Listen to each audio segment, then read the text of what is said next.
Joining us now is a woman who works to get people involved and informed about politics and how our government works. She's the president of iVoterGuide. Debbie Wuthnow, welcome back to Victory News.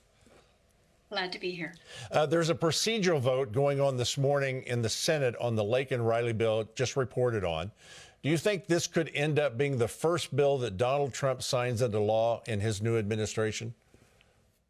You know, that is one of the possibilities. It is consistent with President Trump's goal to get the criminals, especially the illegal criminals, out of the Americas. So, it would be consistent if it gets to the Senate, gets through all those procedural votes, and is ready for signature on the 20th. It very well might be one of the first bills that gets signed. There's a lot of paperwork that gets done that day. Right. Yeah, you recently wrote, you understand the process, an article entitled Understanding Cabinet Confirmation Process. We all watch these Senate hearings. There's a lot of drama, a lot of questioning, but don't necessarily know the process. Can you break it down for us? Well, yeah, the process actually started months before the election even. The president had a transition team even before he was elected that were starting to vet his administration. The executive branch of the government in Article 2 really is not just the president, it's the whole president's administration. So shortly after President Trump was elected, you probably noticed a whole bunch of nominations that were being announced, and those were then begun to be vetted by the Congress. So the first step in the process is the transition team helps vet. The president decides who he wants to nominate for each of thousands of positions, starting, of course, with the cabinet, which are the top 15 to 16 positions. And then the Senate has the joint responsibility of consent and advise on who those people should be. So that's why they research them. They have them fill out questionnaires. They do a background check. They look at their finances. Then they have committee hearings.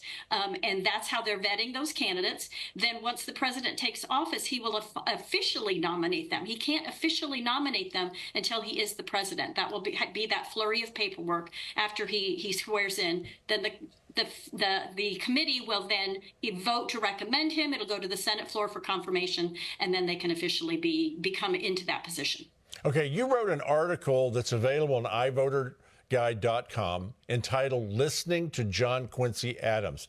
Tell us about the 6 words he spoke that are still true for public servants today.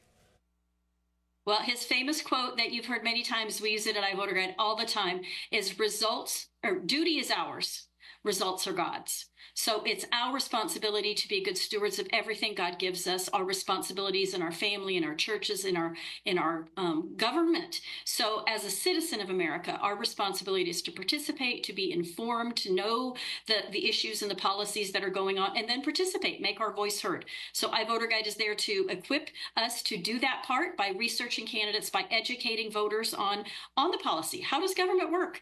What do each of these positions do? And to give you the tools.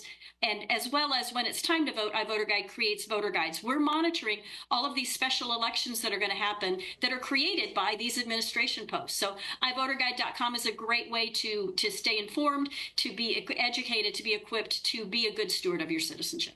Okay, you explained a lot of what I wanted to ask you about iVoterGuide. It's still important between elections as well, the publication you produce, correct? It is. As you watch these nominations, they create openings, like Matt Gaetz, even though he stepped down. So and Marco Rubio, there will be positions that then have to be filled.